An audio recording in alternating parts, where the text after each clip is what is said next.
তুরস্কের president Recep Tayyip এরদোয়ানের বিরুদ্ধেও তীব্র হচ্ছে জনরোষ। টানা ৮ দিন ধরে চলছে বিক্ষোভ।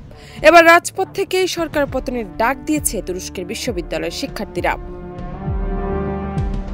বিক্ষোভ থেকে ১৫০০ মানুষকে আটক করেছে এরদোয়ান সরকার। এরদোয়ান বিক্ষোভকারীদের হুঁশিয়ারি দিয়েছেন। তিনি বলেছেন, অস্থিতিশীলতা সৃষ্টিকারীদের কোথাও জায়গা হবে না। তবে বিক্ষোভ দমনে পুলিশের বল প্রয়োগ ও ব্যাপক ধরপাকড়ের নিন্দা জানিয়েছে জাতিসংঘ সহ বৈশ্বিক মানবাধিকার সংগঠনগুলো। তুরস্কের প্রধান বিরোধী দল রিপাবলিকান পিপলস পার্টিও ইস্তাম্বুলে সিটি হলের সামনে বিক্ষোভ করছে। ওয়ালটন আবারও মিলিনিয়ার অফারে ওয়ালটন ফ্রিজ কিনে আপনিও হয়ে যেতে পারেন মিলিয়নিয়ার। মিলিনিয়ার ছড়াছড়ি দেশ জুড়ে, এটা শুধু ওয়ালটেনই পারে।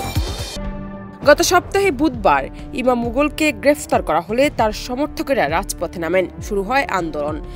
ইমাম মুগলের বিরুদ্ধে দুর্নীতির অভিযোগ আনা হয়েছে। ইমাম মুগলের দাবি, তার বিরুদ্ধে রাজনৈতিক উদ্দেশ্য প্রণোদিতভাবে এই অভিযোগ আনা হয়েছে। তবে এরদোয়ান এ দাবি নাকচ করেছেন।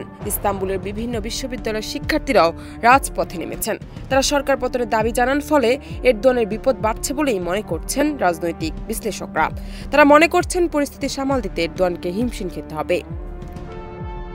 জান্নাত নিপু, দেশ রূপান্তর।